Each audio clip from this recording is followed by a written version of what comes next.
So I wanted to talk a little bit about that really hard part in personal development when we don't really know where we want to go. I was talking to a friend and she was just saying how hard it is to know in which direction to point forward, to push, because she doesn't really know what she wants anymore. And we all go through this in our personal development when we're kind of working on ourselves and we figure things out and we start to realize what we don't want. That becomes easier. We know we don't want that job anymore. We start to realize that that friendship is not working. We start to realize like certain people or things are draining our energy. And so as a result, it's like we know what we don't want, but it's so much more hard to figure out what we actually do want.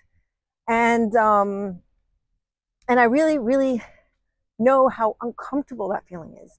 That kind of like not knowing, not feeling, well, just understanding uncertainty and kind of feeling it and not knowing, like not really having a roadmap of what the next step is.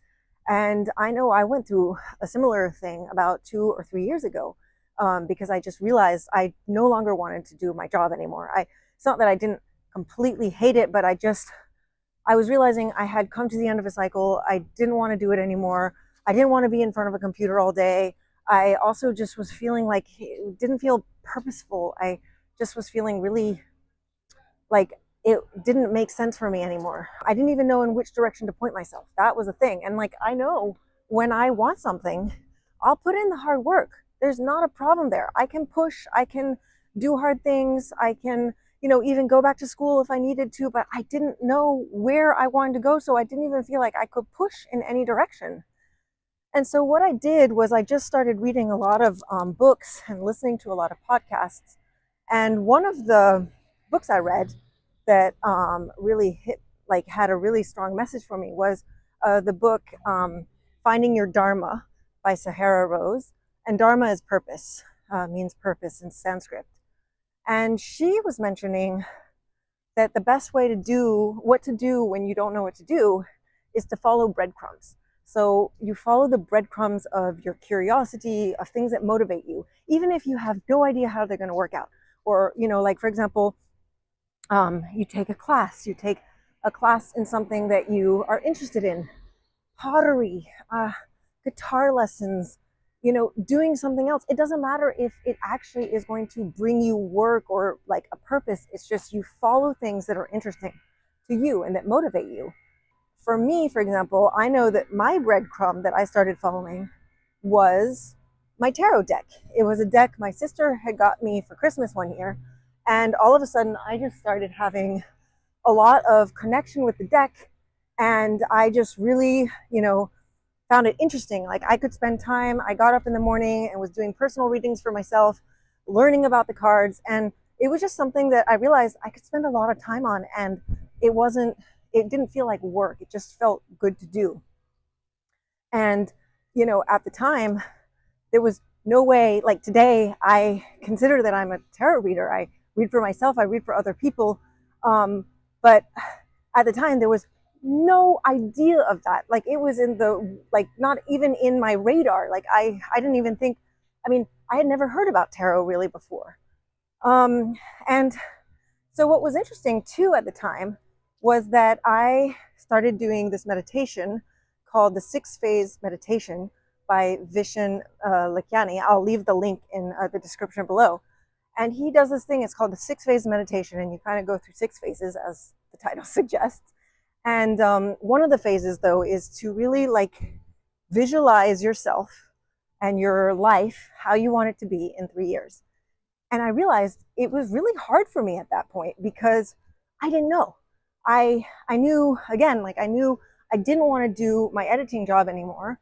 I knew what I didn't want, but I didn't really know what I wanted. And so that visualization part was just super difficult for me because he was talking about things like really think about like where you're living, what kind of job, if you have a job, who are your coworkers, where are you living, what does it feel like when you wake up, what does your kitchen look like? I mean, so many precise details. And again, like it can be really kind of weird when you don't know what you want to actually have to be very precise.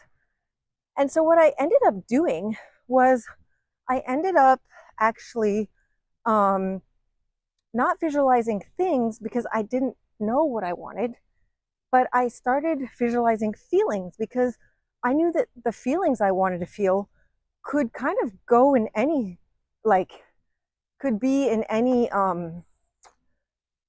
situation, place, job, whatever. Like, I mean, the feelings I really wanted were, for example, to feel happy, to feel joy, to feel in love with life again, to feel also like I wanted to feel that kind of like happiness that you feel that you're like almost gonna cry just because you love life so much.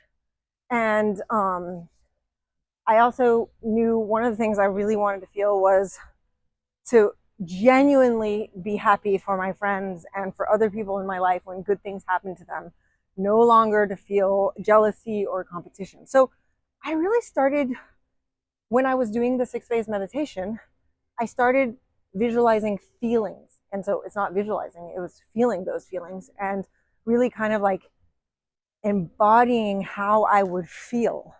The really interesting thing is actually, after I did that, I started realizing I really liked that idea because I was reading a lot also that like the universe sometimes has bigger and grander plans for you, but for that you have to let it. So I was like, wow, this is actually kind of cool because I can visualize or feel what I really want to feel, and I'll let the universe deal with the details. So in a way, it's like I wasn't imposing or being too strict in the way that that feeling could manifest. It was more like, not being too so precise that I'm not letting the universe be able to give me magic. And the interesting thing is actually after doing that meditation and feeling, God, there's so much noise around here. I think I'll have to go somewhere else. So the interesting thing is after doing that visualization for a while, and just feeling those emotions, I really did feel like something started to shift.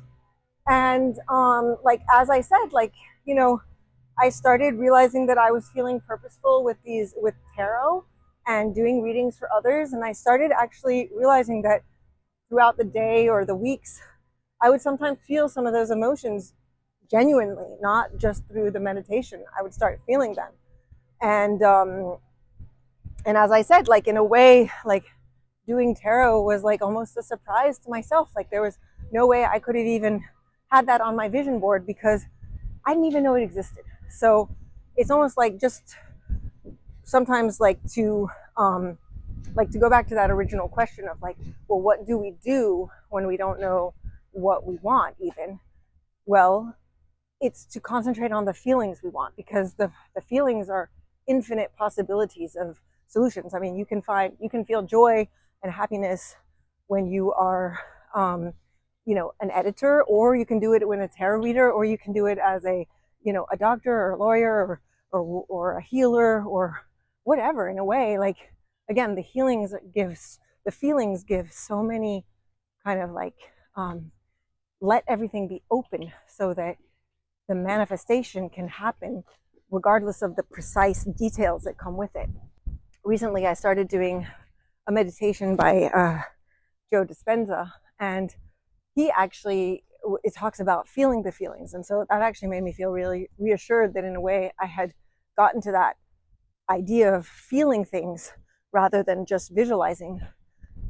But in this meditation that he suggests, he still talks about actually being very precise in what you want. And one of the things that I've been wanting to do is to feel more safe and feel more abundant in terms of finances. Like I would love to feel more secure.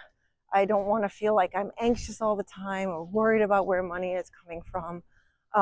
And so that is one of the things that I've been really kind of like visualizing, like what would it feel like to look at my bank account and feel more like safe with the amount of money there. And another thing that I also wanted to visualize is maybe a little bit more connection and like outreach with these videos. And I find myself kind of like feeling really reticent about saying that because there's a part of me that's kind of fearful and superstitious that if I let out what I really want or tell people, it might not happen. And I was really thinking about whether I should share this in the video, but I also want these videos to be like a real space where I show you my process inside, so that I really kind of like share everything that's going on, share the fears, share the kind of like, even I'm not so proud about that. I wish I could feel more confident about like what I want. But anyway, all that to say is that I've been really working on that, like visualizing, maybe the videos having more views, more comments, things like that. And the funny thing is, sometimes I realize it's like I've been doing this meditation for 12 days now, and at the beginning I had a harder time doing that, visualizing that thing, visualizing more success with YouTube. And at the same time, I had two thoughts from that. One, maybe I still have some blockages there that I need to work on. Or two, maybe that is not in my timeline. And again, me trying to be too precise, too focused on that as like my goal might actually kind of limit the universe. Because in a way, for example, the fact that I'm doing these videos came from the fact that I started doing tarot, and that I wanted to start, I did this course and it says that, you need to get your outreach more, and that for that you need to do videos. And when I first started doing the videos, I was like, I don't want to be on camera. And, but then like, here I am. And if you had told me a year ago that I would be walking in my streets with a selfie stick, I would have laughed, because there was no way. But again, maybe by me like dreaming up the feelings, well, this is what's been put on my path.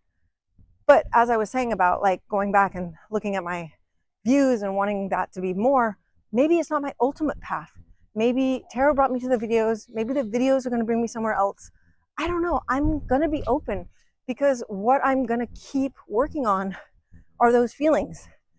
What are the feelings? The feelings I want to feel, regardless of what I do and regardless of my situation, my financial situation, is I want to feel abundant, and I want to feel safe.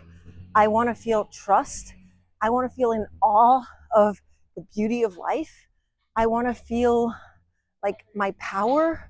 And I want to feel love and compassion for all people, regardless of our ideas and things like that. So that is what I'm going to keep on working on. So anyway, I just want to share this idea. I feel like it's a bit all over the place. Hopefully it's not, and that you can kind of follow along. But I just wanted to share this in case you too might be going through a moment where you don't know exactly where you want to go, and that instead of like actually feeling like you have to force a visualization or force a solution during this period of uncertainty, maybe there's something else that you can do instead, which is to visualize the feelings and the emotions. Because that brings me back to one more thing that I wanted to talk about on this walk with me, which was this idea that sometimes if we force a visualization or force a solution because we don't like that uncertainty, we don't like not knowing, so we're like, oh well, I'd rather just be able to like have this as my vision or something like that. Well, in the end, you are forcing something that might not be good for you, and yes, you might actually end up manifesting that, and that could be fine. But maybe in the end, maybe 2 or 3 years down the line, you'll realize that it wasn't exactly what you wanted. So Deepak Chopra actually talks about this in the 7 spiritual laws of success. He talks about the fact that sometimes when we try so hard to fix a problem, and if we don't know the solution yet, we just create more problems. And I find that is a bit the same with these like forcing visualizations or forcing yourself out of this moment of uncertainty, as uncomfortable as it is. And believe me, I know how uncomfortable it is. It's so uncomfortable not knowing where we're supposed to go, where we're supposed to push, especially when you feel like you have energy and you just want to be able to go in one direction. I feel like the best course of action is not to force anything, not to force visualizations, not to force situations that might not be actually exactly what's right for you, to trust that if you feel feelings, visualize feelings, instead, you will be really greatly surprised by the route and the path that you take, and that, you know, certain things will pop up in ways that you had no expectations. Again, tarot, videos, walking down the street with a selfie stick, I had no clue about that 2 years ago. Well, tarot, yes, but the videos, no.